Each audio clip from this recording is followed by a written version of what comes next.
तो पहले क्या बोला है, एक परीक्षा में उत्तीर्ण होने के लिए 40% अंक अनिवार्य है। मतलब एक परीक्षा में अंक कितने 40% अनिवार्य है। कितने परसेंट अनिवार्य है? 40% अपने को बोल दिया परीक्षा उत्तीर्ण होने के लिए, मतलब पास होने के लिए। ठीक है, लेकिन अब बोला गया उसने 200 उस व्यक्ति ने मात्र 220 अंक प्राप्त किए। कितने? 220 अंक उस व्यक्ति ने प्राप्त कर लिए, अंक प्राप्त कर लिए। कितने?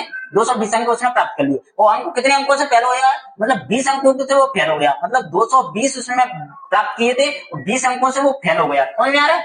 और अब ये कितने परसेंट की वैल्यू होगी? 40% की, क्योंकि 220 उसने प्राप्त कर लिए और 220 से फेल हो गया वो। तो टोटल कितने अंक हो गए? 240 अंक हो गए। 240 अंक की वैल्यू 40% है।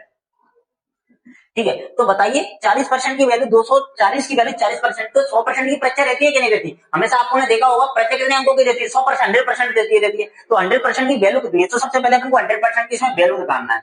ठीक है, अब 100% की वैल्यू निकालने के लिए चाहे तुम किसी हिसाब से, चाहे कैलकुलेशन के हिसाब से करिए, या फिर आप डायरेक्ट यहाँ से काट के कर सकते हो आप। ठीक है, अब कैसे कर सकते हो? सबसे पहले इसको देखो, 0 से 0 काट लो, 6 से काटेंगे, 4 से काटेंगे, 4 6 24, मतलब 1% की वैल्यू 6। 1% अंक, 1% के बराबर 6 अंक है, तो 100% कितने हो जाएंगे? 600 के बराबर, मतलब 600 अंक हो जाएंगे। 100% कितने हो जाएंगे? 600 अंक। तो अपने परीक्षा कितने अंकों की है? अपने टोटल अंक कितने थी परीक्षा में? 600 अंक की परीक्षा थी। कितने अंक की? ये अपन से पूछा गया है कि परीक्षा कितने अंकों की थी? कितने अंकों की थी? 600 अंक की परीक्षा थी। अपन को 240% की वैल्यू 40 थी, तो 100% की वैल्यू 600 है। आप इधर से भी काट के डायरेक्ट निकाल सकते हो, और आप कैलकुलेशन आपको बता देता हूँ एक और तरीके से। ऐसे आपको इनको, अगर यहाँ पे आपको समझ में नहीं आ रहा कि कैसे काटा गया, तो सबसे पहले कैसे रखना है आपको, 240 अंक ऊपर दिए हैं, ठीक है, और नीचे अपन को कितने 40% के बराबर, तो 40% नीचे रखना है, अपन को 100% की वैल्यू निकालना है।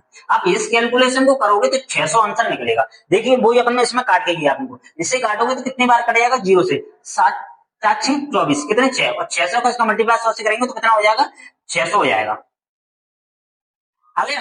तो ऐसे ही अपन को, और यहाँ से भी इसका डार्ट करके भी कर सकते हैं। ऐसे 20 से काटेंगे तो 2 बार, यहाँ पे 5 बार, और 5 से इसको, अगर 2 से इसको भी काटते तो 12 हो जाएंगे। 12 पंजे अगर 60 करोगे तो ऐसे भी डार्ट आप निकाल सकते हैं। मतलब यही कैलकुलेशन पे जाना ही नहीं है आपको, डार्ट लगना 240 की वैल्यू, 240 अंक बराबर 40% है, और 100% बराबर 600 अंक, मतलब डार्ट ही आपको निकालना है। ठीक है, वो मैंने आपको समझाने के लिए यहाँ पे बता रहा हूँ। इसी प्रकार से आप एग्जाम में किया करो। ठीक है, तो चलिए अब अगला क्वेश्चन देखना आप।